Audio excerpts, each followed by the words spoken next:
Art or Let me introduce you. okay. Good afternoon, everyone. Thank you for joining us today for today's Lunch and Learn.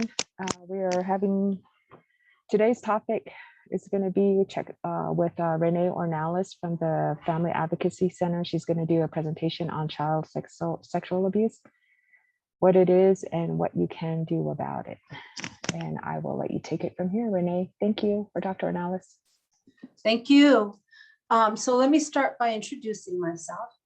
I'm Renee Ornelas, and I've been living here in Fort Defiance for the last 6 years, having come from Albuquerque. And my mother is from Pénjamo, Mexico, and my father is from Chihuahua, Mexico. My maternal grandfather is from Chihuahua, Mexico, and my paternal grandfather is from Chihuahua, Mexico. My mother and father were raised in Los Angeles, California, and that's where me and my 3 brothers were born and grew up. And that's who I am as a Navajo woman. As I said, I've been here for 6.5 years, and I'm the director of the Family Advocacy Center here. This is a difficult topic, but I think it's a really important topic because the longer I'm here, the more I see that it's a common problem. Unfortunately, it's a very common problem anyway, but even here on Navajo Nation, it's a hidden problem, but I can't tell you how many people I've spoken to that came here with their children, their grandchildren, nieces, nephews, and it ended up being part of their history that happened to them when they were a child growing up. So let me start with the definition of child sexual abuse. So sexual abuse is different from sexual assault, and mostly because children are not supposed to have any sexual interactions at all. They don't understand, they're too young for that kind of experience. They're immature developmentally for those kinds of experience. Developmentally, intellectually, and physically, they are not ready to participate in those things. So the definition is very broad, and any contact of a child or teenager's private body parts, and those private body parts are the parts of the body that we cover when we wear a bathing suit. So we cover, for women, it's our chest, our genital area, our butt. For men, boys, it's their genital area and their butt. Touching of any part of that body, part of the body, under or over clothes, even with sexual intent. So in other words, you're not doing caretaking, you're not helping the child wipe after they go to the bathroom, you're not giving them a bath. Sometimes people will disguise what they're doing. They're doing something with sexual intent, and they're doing it as a part of caretaking. So that's commonly how younger children are abused and how it initially starts out with something that the child is already used to having happen. And then because the intent of the person is actually sexual, not caretaking, the child starts to feel like something's wrong. So an example would be those of us who have had children, taken care of children. How many times does it take to wipe a little girl after she pees? Like, is that written down in a book somewhere? Did you learn that? No.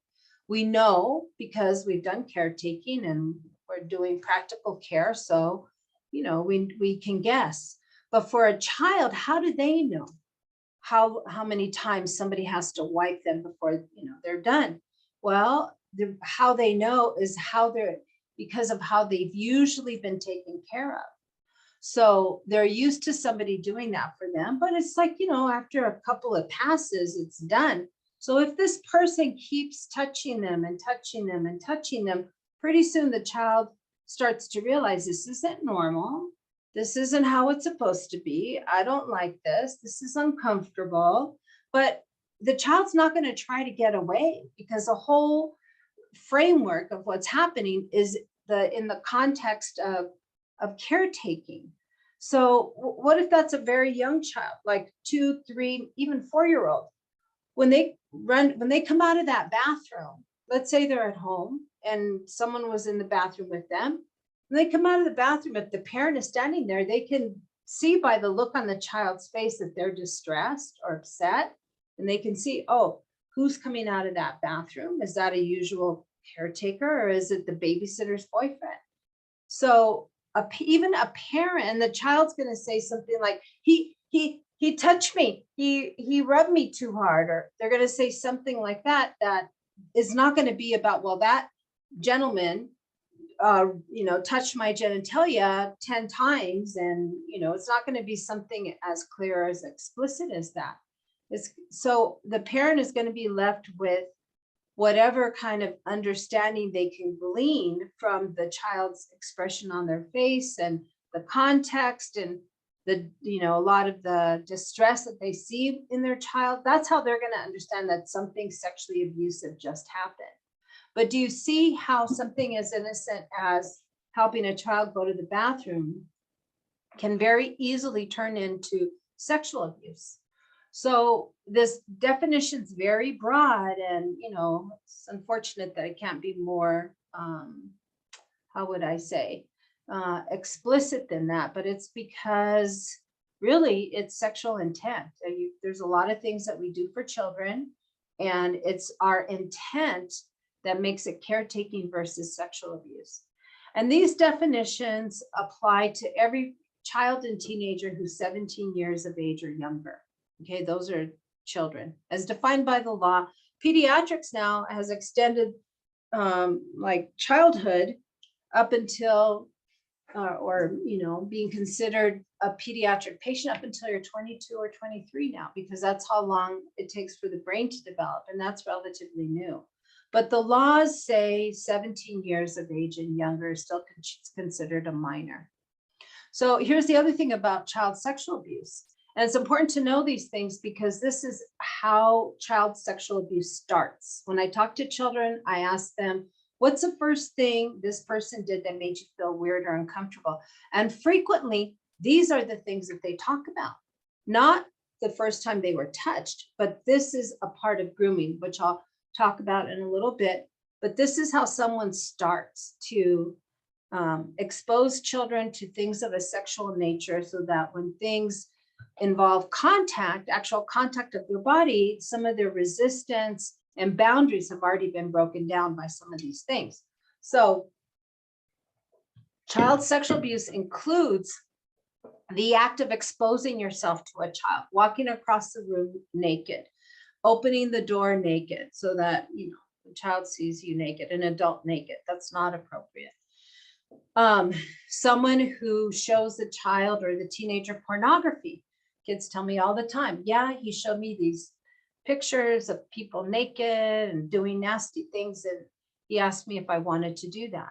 So pornography is a way to introduce sexual interactions that are adult-like to a child, to sort of gauge their interest in them, and also introduce a topic that they can then use to lead into more direct contact sorts of encounters.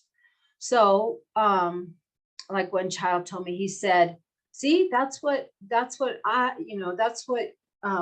boys look like, and that's what I look like. Do you want to see what I look like? So it was a way to introduce, like, children have curiosity about these things, and it's a way to take advantage of their curiosity in a way so that you can now introduce them to your body parts. And then you can see how that could go from touching, from looking to touching. Someone who watches a child or a teen during a moment that should be private, this is frequently what children tell me about. They'll talk about how he kept coming into the shower when I was taking a shower. And, people share bathrooms, and they have to. There's only one bathroom. Somebody's brushing their teeth, somebody's taking a shower, somebody's using the toilet. That's not uncommon. But even in those situations, which happen all the time, children don't tell me that, this was an interaction that made them uncomfortable. Okay, because we still respect each other's privacy. and step out of the bathroom when somebody wants to get out of the shower, or especially if they ask us to. So that's the thing, is that children will talk about how they walked in on them when they were dressing or undressing. This one girl said the first thing her stepfather did was that her mother was giving away clothes, and one of them was a bathing suit. He pulled it out of the pile and said, "Oh, look, this looks like this could fit you. Let's go try it on." So what that meant was that he went in her bedroom with her, watched her undress, watched her put on this bathing suit, and he even tied the little bikini strings on the side. So see, that whole interaction happened, and it was hard for her to label it as abuse or something wrong until he actually started touching her. Then she said something about it, but that interaction happened, and she didn't say anything about it to anybody until I asked her about it. So yes, she knew that what made her. So, and my question, as I said before, is weird or uncomfortable. So yes, that's a way to start to introduce this sort of interaction between yourself and the child or teenager. Someone who communicates in a sexual manner by phone or internet. That's, a lot of people know about that now because they've heard about how children are being, and teenagers are being lured into situations because they think they're talking to another 13 or 14-year-old. Turns out it's a 42-year-old man. And pretty quick, the conversation starts, getting into, let's get together. Oh, you're so pretty, all these other things. So that's why I tell, there's a whole bunch of rules now that you can look up about, how to supervise your kids who have cell phones. But one basic thing that I can tell you right now is that a good idea when you are paying the bill for your teenager is to tell them from the beginning, I get to look at your phone whenever I want. And I respect your privacy, but I am worried because somebody, with bad intentions might be trying to get in touch with you. So I'm going to check your phone periodically just to make sure that it's not anything that I need to worry about. So, and if you set it up that way and you ask for their phone, then it keeps it pretty clean, in terms of the kind of conversations they're going to have with their friends. And you can find things that they may be innocent about, but that you can see this isn't somebody that they know from school or from the neighborhood, and who's this person and how did you get to know them. So that's very common now. My kids, thank God, they cell phones became a part of their life when they were in college. So I didn't have to worry about this. I'm so glad I'm not raising kids in this day and age. So who sexually abuses children and teens? And, this is, what the topic of this is, what is it and what do you do about it? Because I want to talk about some of the things that ideas that people have about, who does this also. And people think that it's the things that you see in the paper or a sensational news story. And that's who is abusing children. Some stranger who grabs them out of their bedroom at night or out of the laundromat. No. Who abuses children are family members, household members, legal guardians, and custodians. And what a custodian is anybody who's in charge of the child. So that's daycare workers, babysitters, other people who live in the babysitter's house. Little kids think that everybody in that house is in charge of them. And so it's anybody who is in a situation that allows them access to that child because they're a trusted person in that household or in that family. That's who abuses children. The stranger sort of thing that you hear about is not, I'd say, I can count on one hand in 6 years that I've been here, how many people abused children that were strangers, like the kid didn't know their name or the family didn't know who they were. They are all from this group, mostly family members and household members, okay? Custodians happen too, coaches, the driver for the bus, different things like that. But I'd say it's mostly family members and household members, because these are people who are trusted. We don't leave our kids with strangers. We leave our kids with people who we know. And it's people that are in that kind of a position who are going to use that trust to now get access to children. So how do they do that? Well, grooming. So what is grooming? Grooming is something that we learned about, probably first started learning about it in the 1990s. So it wasn't that long ago. We learned about it by talking to offenders, people who sexually abused children, admitted that they had sexually abused children, or were convicted of child sexual abuse. And we asked them, like, what did you do so that you could do this kind of a thing with a child? And so they described this process. And actually, if you think about it, this process is not very different from what we as adults do when we go out on a date, when we decide to date somebody or start to get involved with somebody. It's this process that offenders go through to get to know the child, get to know what they like and what they think is funny, what they like to do. And then they do those things with them and they gain their trust. And it's not just grooming of the child. That's what we learned too. It's grooming of the family. So they pick families. They not only pick the children, but they pick the families. And I don't know if you've had a chance to read any of the materials that have been sent out about child sexual abuse, but they pick kids from families that are stressed. So maybe, or dysfunctional. So maybe it's a mother who's got 5 kids and she's working and going to school. And here's somebody who the next door neighbor says, oh, don't worry, go get yourself a night out with the girls and I'll take care of the kids. They're offering to babysit, or let me watch your children, after school, they can come to my house and play.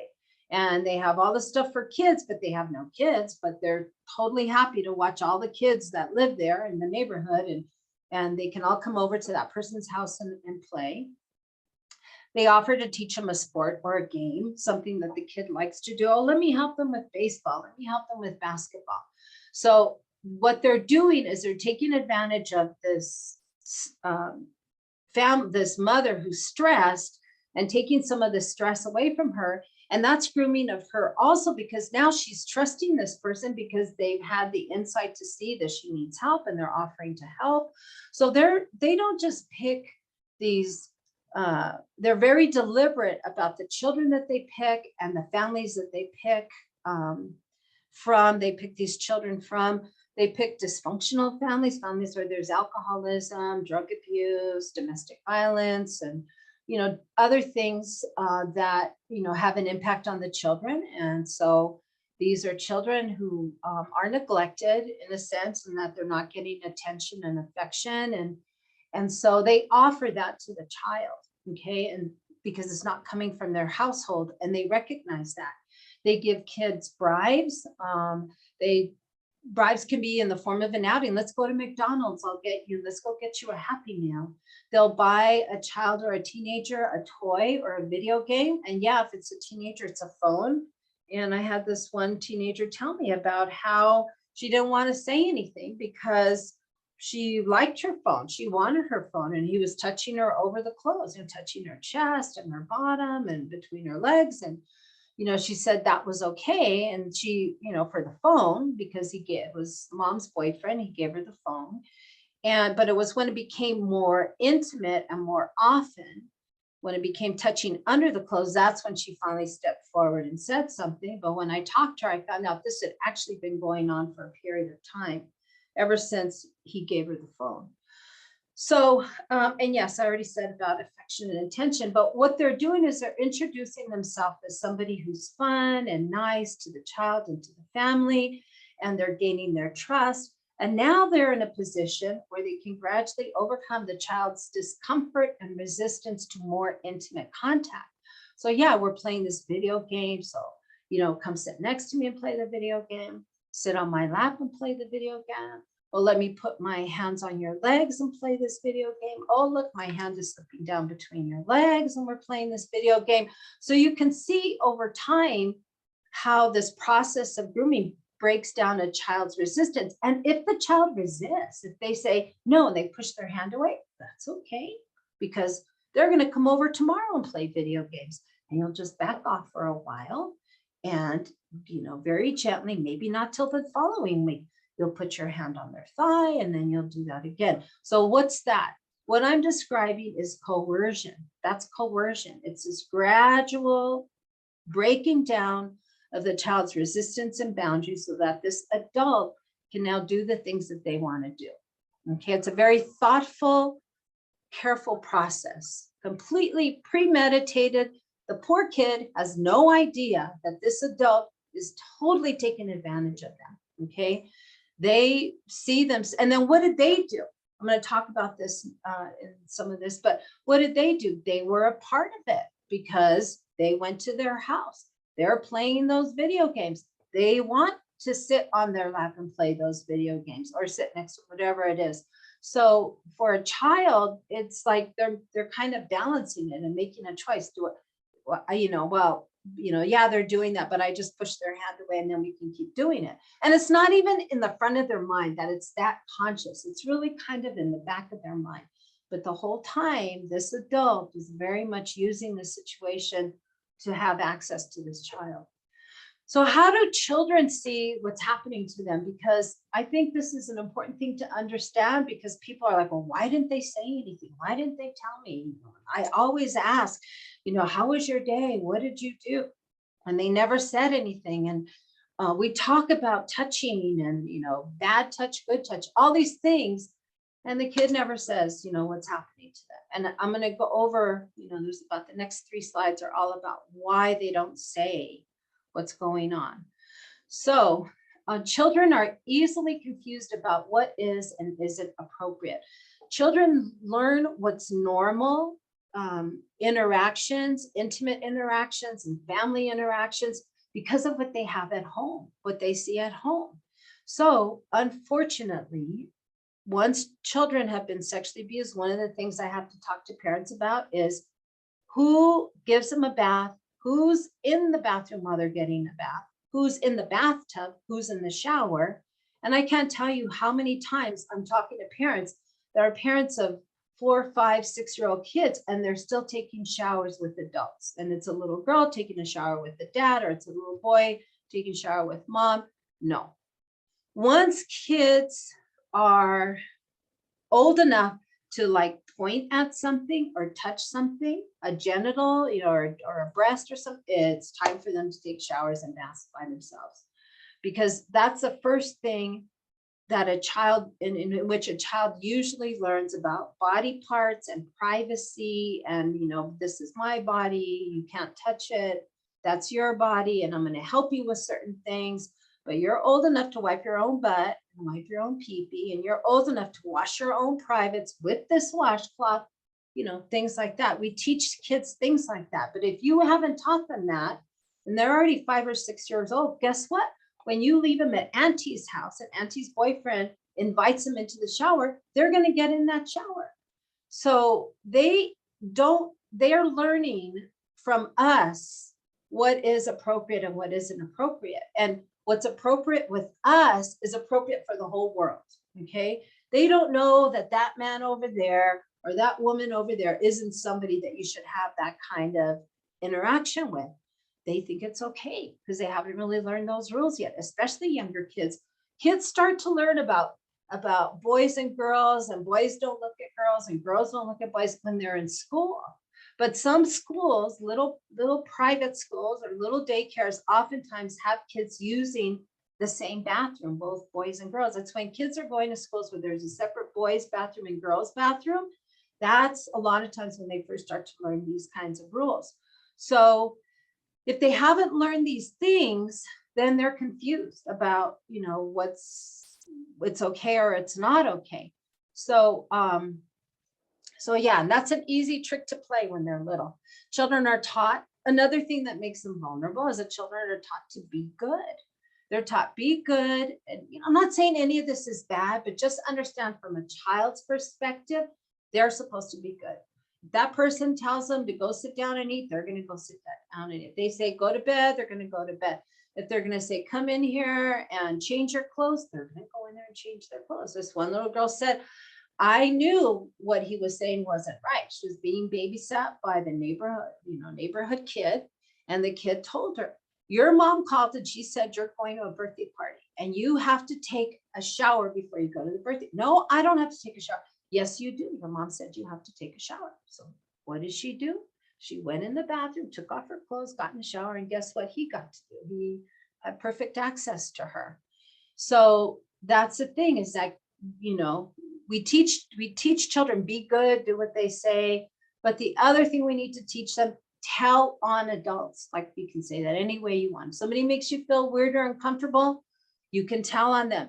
You can point out a person who's acting badly, throwing things, intoxicate, whatever, and say, see, not all adults act like they should. So if you see, if somebody's an adult, doesn't matter if it's your uncle or your grandma, and you think, and they're doing something wrong, you need to tell me. So, and especially if they're doing that to you or your brothers or your sisters. So just as much as we're telling kids to be good, we need to tell kids to tell on adults, because that's something we don't do. Abusers rarely, because kids are so good, I, again, can count on one hand in my 30 years of experience, how many times I've seen marks on a child's body because they were forced to do something in an act of sexual abuse. Kids don't have marks on their body from sexual abuse, except, something really horrible has happened, because they don't use force. They don't hold them down. Kids obey. They know this person's bigger than them. They know what the consequences are for going up against an adult. You get in trouble. So they comply. They don't need to force them to do anything. Children believe they participated in the abuse by accepting bribes or attention. So for this one little boy, it was hot Cheetos. Every time he gave, he knew, as the person would come over with a bag of hot Cheetos, and that he knew that meant that something, when he went to bed that night, that person was going to be in their bedroom and that he was going to get that bag of hot Cheetos. So now you can imagine how hard it is for him now to come forward, because he accepted those hot Cheetos. And it doesn't even have to be a physical thing, it's like, it can be attention. They went with that person. That person said, yeah, let's go for a drive. Let's go for a walk. Let's go ride out. Like this one little girl said, he would take me out on the ATV and we'd go look at the cows. And she just thought that was great. But, in the course of doing that, what does that do? That gets them off in a place all by themselves so that things could happen. But he even let her drive that ATV. So I had one little boy tell me, yeah, he would let me drive the car sometimes. And then, sometimes he would touch me, but I thought it was, and he'd say, don't tell your mom that we're doing this. But he used to say that about driving the car. And one time he let me smoke on his cigarette. Another time he offered the kid some beer. And he said, he thought it was all the same thing, that these are things that adults do that kids aren't supposed to do. But he let me do those things, and that I'm not supposed to tell my mom. He just lumped it all in together. So yes, it's very easy to confuse kids about what's going on, and they like, some of it, like the bribes or the attention. So now they're blaming themselves because they accepted those things. Here's the other thing. If the person who did this is in trouble, they think they'll be in trouble. Now, we're all adults now, but if you remember when you were a kid, all it took was a look from your mother or your dad, and you knew you were in trouble. And you were racing in your mind to think, what did I do? What did I do? How come I'm in trouble? Because we carry that thing. We think kids always think that they're in trouble anyway. And now here's this person doing this thing. And now that person's in trouble. So that means I'm going to be in trouble because I did it too. And what do we do when we find out about this? We call the police, and here comes the police. Well, now I'm going to go to jail. So guess why that kid won't talk to the police or talk about what happened to them? Because they think that they're in trouble for what happened. So they take responsibility for what happened in a way that we know isn't appropriate. But as children, They think that's fair. And then what if the offender told them, oh, if you say anything, the police are going to come, and here come the police. If you say anything, you're going to be in trouble. That, then all the more reason why they wouldn't want to say anything. Children don't see themselves as victims. They have no idea what that word means. Think back when you were a kid. Did you know what a victim was? I mean, I don't think I knew what a victim was till I was in college.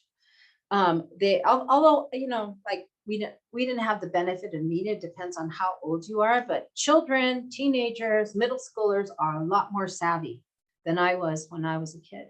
And a lot of it is because of the media and the things that they have in movie shows and TV, and so kids are a lot more aware. But children don't see themselves as victims. They don't see themselves as suffering because somebody did something to them. Okay, that they are helpless in this and that they're a victim. They just don't see themselves and that way. And they don't see that they're being taken advantage of. It's just like that trick, where a kid will take a dime and a nickel and say, oh, look here, the nickel's yours, it's bigger, it's worth more. Because the little kid doesn't understand dime is 10 cents as opposed to a nickel, which is 5 cents. They don't see that they're being manipulated and being taken advantage of. And they blame themselves for what happened. So whatever happened, it's their fault. And what do some parents say? I told you not to go over to his house. I told you not to go into grandpa's room. Like, we yell at the kids, and really the parents upset and angry and worried and like, oh my God, what happened? And they're just, saying things without thinking, but it just reinforces that the kid is the one to blame for what happened. Okay. Children are gullible and trusting. There's some kids out there who are wise and aren't trusting, but I'd say, generally most children are pretty gullible and trusting, and they can be tricked into situations now where the abuse can occur, and they can be manipulated to not tell on the person who's doing it. Here's the other thing. If the abuser has a history of domestic violence, the child believes any threats the abusers make, okay? Because they've seen what happens if that person gets mad. You go flying across the room. So if they make any threats at all, I'm gonna hurt, I'm gonna get you. If you say anything, you're gonna pay for it. If you say anything, your little brother's gonna pay for it. Guess what's even more harmful? Children think is even more harmful than their own pain and suffering. Watching a sibling get hurt or watching their mother or father get hurt. Okay. So all that person has to do is threaten them or threaten their pet. They threaten them with their pets. And they even get the little puppy and pick them up by their neck and hold them. And that kid's like, okay, because, that's all that they have to see to realize, oh no, I'm going to go along with whatever's happening because I don't want them to hurt anybody. So, and they're not going to tell on them either. I'd say kids who come out of a situation where there's domestic violence, those kids take the longest to say what happened to them, because what's a pattern in domestic violence? There's violence, they break up, and then, I love you, I'll never do that again. No, let's try. And they get back together. And then, it goes along for a while, and then violence again, and they break up. So what's the child seeing? They are seeing a pattern of getting back together, breaking up, getting back together, breaking up. And the average is 13 times that a partner takes to leave their abuser. And that whole time, that child's not going to say anything because they know this weekend, next week, that person will be back in the house and they'll know I said something and I'm going to be in trouble. So no, kids and kids who are coming from, if they're coming from a home where there's domestic violence, you don't expect them to talk about sexual abuse. And if they do talk about it, it can be weeks, months, years later, depending on what the pattern has been in that particular family. Children assume responsibility for maintaining the peace, finances, happiness of the household. And here I've given you a few examples. These are things that kids have told me. Little kids, that feel the burden of taking care of their family. They really feel that this is their job. So if dad goes to jail, what's going to happen to us? They know that he's the breadwinner, he brings home the money, he pays the rent. If he goes to jail, what are they going to do? He's my brother's dad. The little brother is the son of this stepfather boyfriend, and they can't tell on him because then what's going to happen for their little brother? They're not going to have their dad anymore. When he gets mad, he hits my mom. So they're not going to tell on that person. They're going to go along with what's going on, because if that person gets mad, who's he going to take it out on? Okay. Children may feel that the sexual abuse is not that bad. That's what kids have said, compared to other forms of abuse, such as neglect or physical abuse. Okay. Because sexual abuse oftentimes does not hurt like physical abuse. You know, somebody gives you a black eye, drags you across the room by your hair, punches you in the stomach, that hurts. Okay. But a lot of times sexual abuse doesn't hurt. The person who's doing it is trying to get gratification from the child, from their body. And so they're not necessarily doing things that are penetrating kinds of things that are going to hurt. So, and they're making the child do stuff to them. So no, sexual abuse doesn't hurt. Neglect is the worst. Do you know that, I forget, like 85% of the reports of Child Protective Services are actually for neglect. You know, children who aren't getting fed, who are being left alone, who are hiding under the bed and sleeping in the car because of domestic violence, all these things. They're not going to school. The most common complaint to protective services are actually concerns around neglect. But who social services, law enforcement, and us respond to the most is sexual abuse. And the penalties for sexual abuse for child sexuals are very severe. 1 count of criminal sexual penetration that occurs and is prosecuted under the laws of child sexual abuse can put somebody in jail for 30 years. 1 count. So yes, it's a very severe crime. We give people very severe penalties for that. But these other things, if if you're familiar with these kinds of cases, there are lots and lots of kids who are neglected and left in their circumstances with their family members, or they might come out of that situation, but they go back to them. So yeah, and children, when you talk to them, what was terrifying to them was the violence that they saw. What has affected them the most is the neglect, not being hungry, eating a box of cereal for 2 days, that you're sharing that with your brothers and sisters because there's no food in the house. Things that are neglect are actually what impact children the most and what they talk about the most. A child doesn't say anything because nobody will believe me, and we're not supposed to talk about those kinds of things. You know who tells me this since I've been here? I've had kids tell me this, but adults that I'm talking to that bring the children for me to see. So these are people who are telling me about the abuse that happened to them. Like, yeah, I know what you're talking about because that happened to me. Or I'll be talking to them about something and they're crying. And sure enough, it's because that's what happened to them. And when I ask them, I want to know, like, who's the person who did this? I don't have to know their name, just like, where are they? Because people who do this keep doing it. And so we end up talking about things, and they said, no, I didn't say anything because I knew nobody was going to believe me because he's such a great man and he's a legislator and he's, the pastor and all this stuff. Or they were told, don't talk about that. You're just exaggerating. That didn't happen. Don't talk about that. And you don't have to go to their house anymore. You don't have to see them anymore. But this is a family member who they're going to see at every gathering from now until that person dies.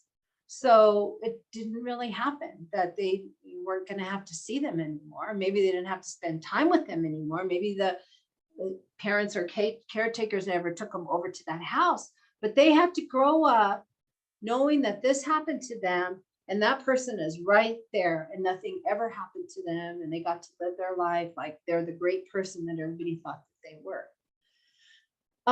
So what can we do about it? Okay.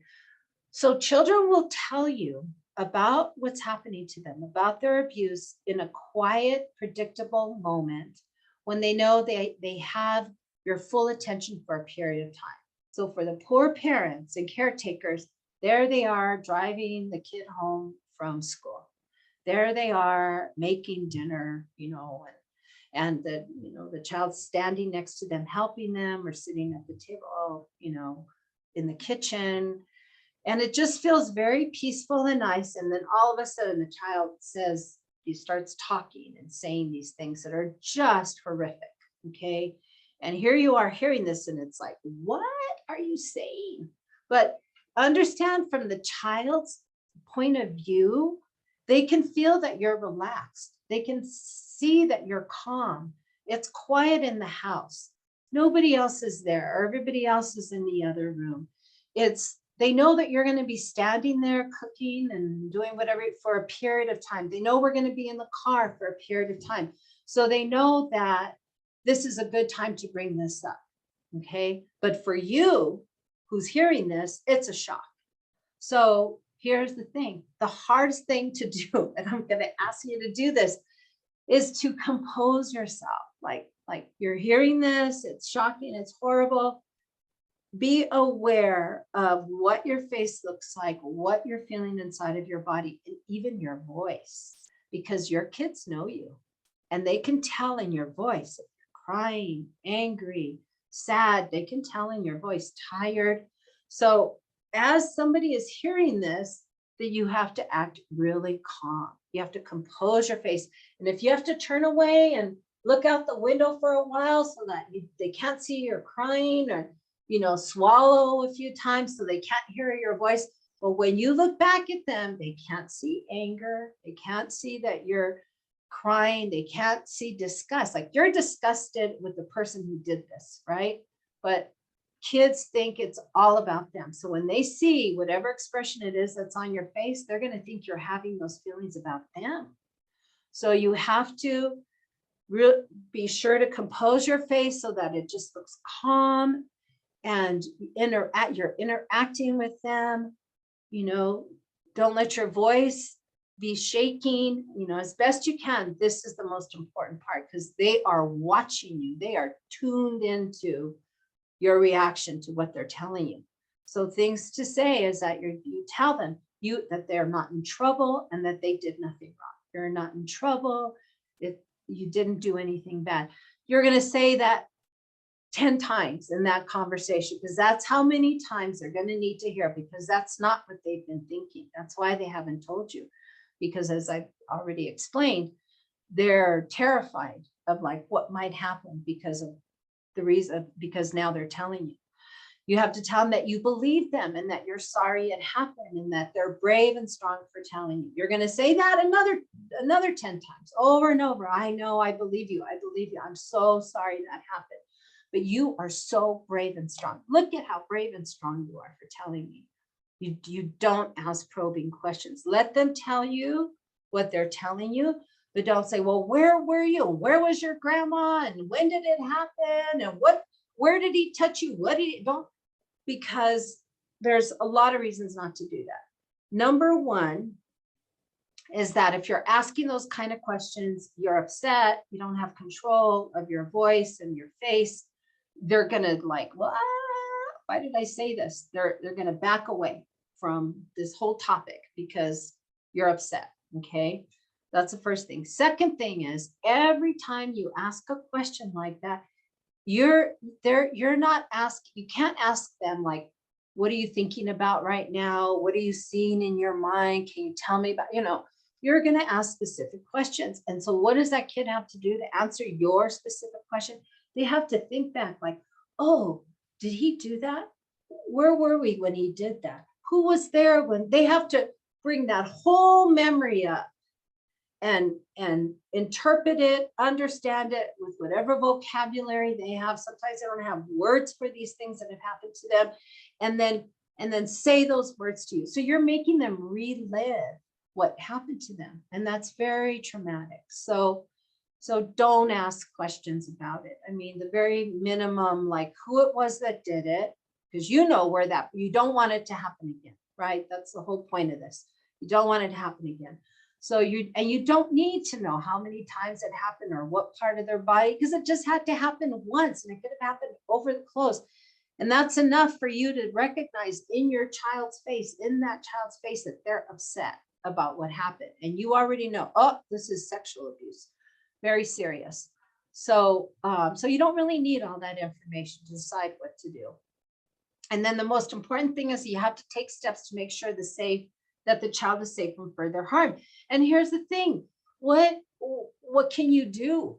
Really, if you look at your situation, if you're the auntie, you don't even live with that child. You're just like picking them up from school that day. So it can be a very difficult situation that now you have to deal with. But just know that if you know about a child who's been sexually abused, you, the person who the child told, has to report it to the authorities. You can't transfer that responsibility to anybody else. If you want to tell mom and then say, okay, I'll stay with you while you call the police or while you call social, whatever it is that's going to happen, you can do that. But really, you don't know what's going to happen. You might think you've solved the situation by telling the parent or whoever it is or the principal, but really you didn't. All you did was pass that on to somebody else. So everybody is what's called a mandated reporter. By law, we are all mandated reporter. What that means is that if we know about abuse and we don't report it, there are consequences, and the consequences are fines or imprisonment.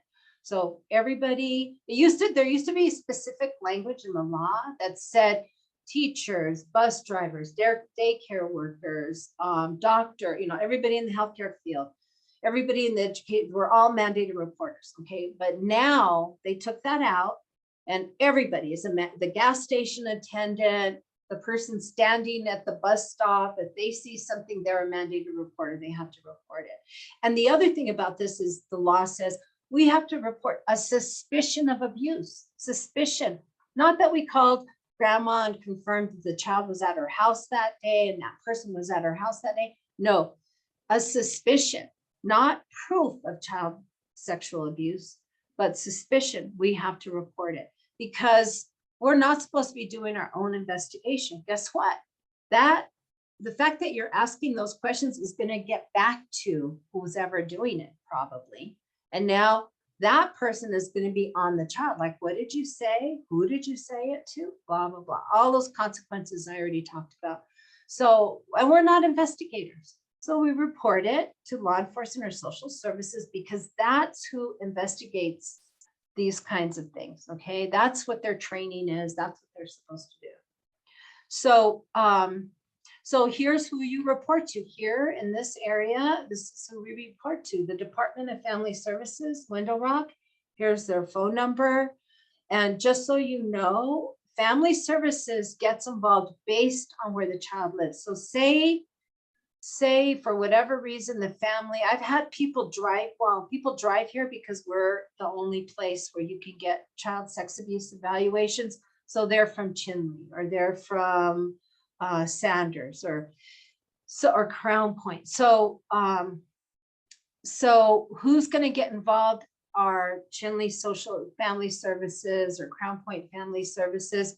So, but you will have met with your duty to report by calling the local family services. So this is the number for this area, so you can call them and then they will make sure the information gets to who it's supposed to get to. And the same thing for Window Rock PD. It is so much nicer here in this one respect that we can call Window Rock PD. And then yes, if it happened in Chinle or Crown Point, wherever it was, we can call them here and they will come and take a police report. While as in Albuquerque, I had to call the sheriff or the county state police or, APD, Albuquerque police. I had to know what law enforcement agency was going to be taking this case. And law enforcement gets involved based on where the crime occurred. So if the crime occurred at Auntie's house and that's here in Fort Defiance, well, then that's going to be Window Rock PD. And if you don't already know, the FBI gets involved in all these cases because child sexual abuse is a felony, but it starts with a police report to PD. Those are the guys in the uniforms. And then it gets passed to criminal investigations. And those are essentially the detectives that investigate felony crimes, child sexual abuse and murder and all of those things. And they pass it on to the FBI. So it goes through it goes through 2 different links before it ends up at the FBI. So you will always have Window Rock PD, CI involved in these cases, and eventually it'll end up with the FBI. Okay, I'm just barely finishing a couple minutes before time. Thank you for coming. Thank you for hearing about this very difficult topic, and I'll look at the chat and see what kind of questions there are. Okay, well, no, they're telling me to stop talking and to fill out the survey. Thank you so much, Renee. Thank you for sharing all this information. It's a lot of information, but especially appreciate the tips that you shared on how to respond, because I think that is most important. Children are very sensitive, and we should always support and protect them at all costs. I have included the post-satisfaction survey as a link, but it will also be included in the recording after today's session. I will go ahead and send that out later on today. But I just want to say thank you, Renee, Dr. Ornelas, for putting the time aside to get all this information out to our employees. Always good information. Any information we can get to our employees is always welcomed. So I really appreciate your time, and thank you so much for doing this. Okay. All right. All right. I don't know if there are any more questions. Looks like people are logging out now. So we'll go ahead and end this Lunch and Learn session. Everyone have a good day. All right. Thank you. Bye. Bye-bye.